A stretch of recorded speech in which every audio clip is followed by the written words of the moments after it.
একজন দিনমজুর মা রেনু বেগম সংসার চালাতে দিনভর কাজ করেন ৩০০ টাকা মজুরিতে। অসুস্থ স্বামী কাজ করতে না পারায় তার এই স্বল্প আয়েই চলে ২ সন্তান সহ ৪ জনের সংসার। রেনুর মাতৃত্বের এই লড়াইয়ের মাঝে স্বপ্ন বুনেছে তার ফুটবলার কন্যা ইয়ারজান বেগম। এক নিমিষে মুছে দিয়েছে মায়ের সমস্ত গ্লানি।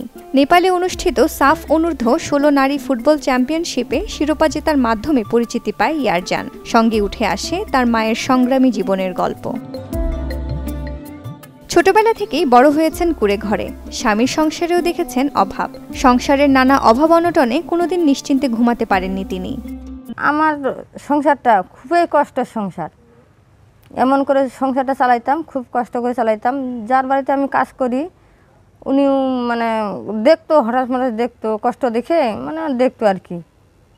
তারপরে এমন দিন গেত, খুব কষ্টের দিন গেত। কতদিন খায় ও প্র্যাকটিস করতে গেছে বা না খাইও গেছে। এমন দিন গেছে ৫ টাকা ওকে আমি দিতে পারি নাই যে আম্মু তুমি ৫ টাকা দিয়ে কিছু কিনে খাইও, এটা আমি ওকে কোনোদিন দিতে পারিনি। পঞ্চগড় থেকে 2টা রুম করে দিছে, তারপরে টয়লেট, গোসলখানা, এগুলো আমার পরিবেশ দেখে এগুলো আমার সে করে দিছে। এখন এমন দিন রাত যাবে আমার কোনো চিন্তা থাকবে না, নিশ্চিন্তায় ঘুম পাড়তে পারবো। আমি কোনো সময় মন খারাপ করে থাকতাম না। আমি তো আল্লাহ আছে, যার কেউ নাই সে আল্লাহ, তার এক পালে না একদিকে না একদিকে দেখবেই, এটাই সবসময় কল্পনা করেছিলাম আমি। তবে সন্তানের ইচ্ছাকে প্রাধান্য দিয়ে দিনরাত পরিশ্রম করে ফুটবল অনুশীলনে অর্থের যোগান দিয়েছেন মা রেনু বেগম। মায়ের পাশাপাশি মেয়েকে উৎসাহ দিয়েছে বাবা আব্দুর রাজ্জাক। একদিন আমাকে বললো, বাবা আমি টুকু একাডেমিতে ভর্তি হতে চাই। তখন আমি বলছি, দেখো টুকু একাডেমি পঞ্চগড়ে প্র্যাকটিস করা আমার পক্ষে তোমাকে খরচ দেওয়া সম্ভব না, কারণ তুমি তো জানোই তোমার মার উপরে নির্ভর। বললাম, তখন কিছুক্ষণ পর মেয়ের দিকে তাকায় দিকে মনটা একটু খারাপ, কারণ আগের থেকে খেলতেছে, মন খারাপ। তখন আমি বললাম যে আচ্ছা দেখা যাক, তুমি যাও। সকাল মনে করেন যে বিকাল হইলে ওকে ভাড়াটা দিতে হবে, আমার কাছে টাকা নাই। তখন আমি আবার প্রতিদিন বিকালে বাজার কিন্তু এক ঘরে ডেমে যাই, আমার কাছে টাকা নেই। হয়তো ওয়াইফ কাজ করে টাকা আনতে পারলো না, আজকে দেবে না কালকে দেবে।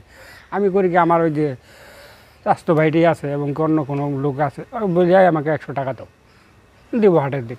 না আমি সুন্দর করে 22 তুলে ছেড়ে দিই। আমি চাই আমি জীবিত থাকতে আমার মেয়ের হাত দিয়ে আমি আর একটা কাপ যেন আমার বাংলাদেশের মাটিতে দেখতে চাই।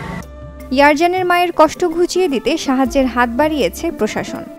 এ পর্যায়ে তার বাড়িঘর থাকার মতো একটা পরিবেশ ছিল না। ডিসি মহোদয় এসে এখানে তার জন্য একটি বাসযোগ্য বাড়ি নির্মাণ প্রায় সমাপ্তির দিকে এবং একটি ওয়াশ ব্লক নির্মাণ করে দিয়েছেন এবং অন্যান্য সুযোগ সুবিধা পর্যায়ক্রমে দেবেন এটি বলেছেন। তো আমরা চাইব ইয়ারজানের এই কৃতিত্বে সরকার যেন তাকে আরও সহযোগিতা করেন, তাকে দেখভাল করেন এবং আরও ভালো কিছু করতে পারে। এই প্রত্যাশা আমি আমার ইউনিয়ন পরিষদের জনগণের পক্ষ থেকে আমি এবং তার পিতামাতাও এই দাবি রেখেছে যেন ইয়ারজানের ভবিষ্যৎ আরও সাফল্য বয়ে আনতে পারে, আরও বড় কিছু করতে পারে, সেই প্রত্যাশাই আমরা সবাই রাখছি। রেনু বেগমের সংসারে এখন শুধু সুখের হাসি আর আনন্দ অশ্রু, কেননা তার পরিশ্রমের প্রতিদান দিয়েছে মেয়ে ইয়ারজান। Desk report, channel 24।